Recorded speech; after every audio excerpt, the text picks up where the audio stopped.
मैं आपको बताना चाहता हूं कि कल चौधरी रणजीत सिंह चौटाला के प्रेस कॉन्फ्रेंस थी। कल मेरी माता बहनों सुनो, तो रणजीत चौटाला ने इतने बेशर्मी बयान किया कि मीडिया वालों ने पूछा कि खेदड़ गांव के अंदर 25 दिन से लोग भूखे और प्यासे बैठे हैं, मंत्री जी उनकी कोई समस्या का समाधान करोगे या क्या मामला है? तो मंत्री जी का जवाब क्या था? मेरे नौजवान साथियों की राखी से कभी क्या गौशाला चलती है? मैं पूछना चाहता हूं रणजीत चौटाला से कि जिस तरह तुम्हारे राजनीति से घर चलते हैं, हम कोई अपना घर नहीं भर रहे, हम गौ माता का पेट भरने के लिए संघर्ष कर रहे हैं। मेरे नौजवान साथियों, शर्म आनी चाहिए। रणजीत चौटाला ने इतना घटिया बयान दिया है। अरे बेशरम आदमी, पहले तूने कांग्रेस की जो चौधरी देवीलाल के नहीं हो सके, किसके होंगे वे? चौधरी देवीलाल का साथ छोड़ के ये लोग कांग्रेस में चले गए, कांग्रेस का साथ छोड़ के ये लोग कभी निर्दलीय लड़े हैं, निर्दलीय कभी जेजेपी कभी नल्लो, और आज बीजेपी के साथ साठगांठ करके पूछते हैं क्या आप लोग पढ़े लिखे हो? तो बोला आप बताओ क्या गौओं का पेट बोला राखी भरेगी?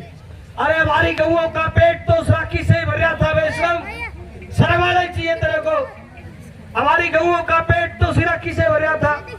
मैं कल देख रहा था उसकी प्रेस कॉन्फ्रेंस। शर्म आना चाहिए इनको, कुर्सी के लिए कभी उधर कभी उधर, बेशरम लोग। और साथियों, हमारे कमेटी के साथी गए हुए चंडीगढ़, मेरी भी अभी बात हुई थी, दुष्यंत चौटाला जी से मुलाकात हुई है। कल मुख्यमंत्री से शायद बातचीत हो जाए। हमें तब तक शांतिपूर्ण रूप से बैठे रहना है। मैं फिर बार बार मैं मेरे युवा साथियों से कह रहा हूं, हमारी जो लड़ाई है उसको सिरे चढ़ाना हमने, चाहे वो जमीनों की लड़ाई हो, चाहे वो नौकरी की लड़ाई हो, चाहे वो 24 घंटे बिजली फ्री की लड़ाई हो। हमारी साथियों, हमें मुद्दे से भटक के बात नहीं करनी, मुद्दे पर बात करनी है। मैंने जो भी हमारे साथी यहाँ पर बोलेंगे साथियों, तो कुछ ताकते हैं, कुछ यहाँ मंच के माध्यम से बोलते हैं, कुछ लोग कि वहां धरना लगा दो, वहां लगा दो, वहां लगा दो। तो साथियों, अब एचपीजीसीएल के पास पर 10 रुपए टन का टेंडर है। मैं आपको बताना चाहता हूं, पर 10 रुपए का टेंडर बड़ी श्रम की बात है, जो 150 रुपये सरकारी रेट है।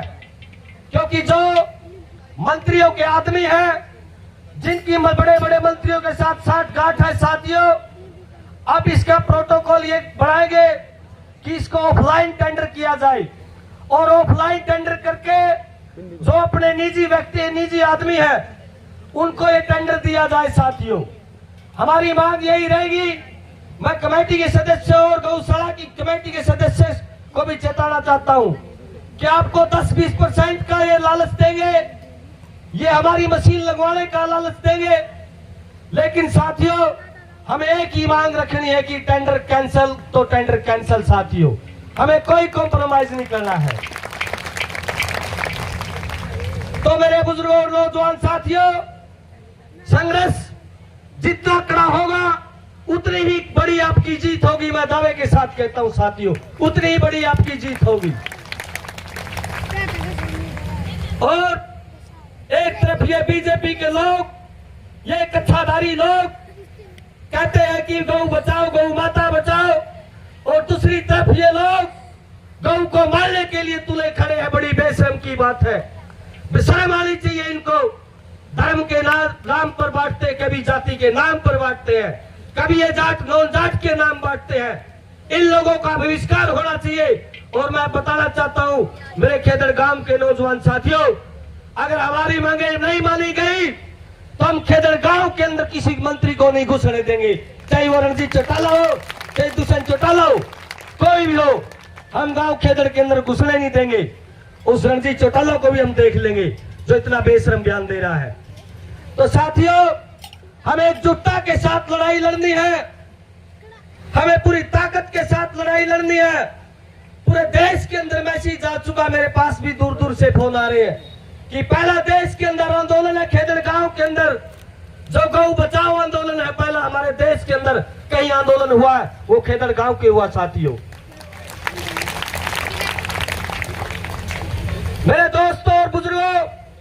मातृशक्ति, आप इसी तरह डटे रहिए। आपकी ताकत को कोई तानाशाह ललकार नहीं सकता, मैं दावे के साथ कहता हूँ। हर तानाशाह को झुका के यहाँ से उठेंगे। तो साथियों, मैं ज्यादा न कुछ बोलते हुए अंत में यही कहता हूँ, हवाएं फैसला करेगी नई रोशनी का दोस्तों, हवाएं फैसला करेगी नई रोशनी का। अब जिस चिराग में दम होगा वही जलेगा। धन्यवाद साथियों।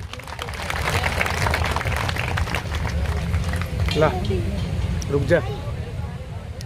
धन्यवाद भाई सोहन।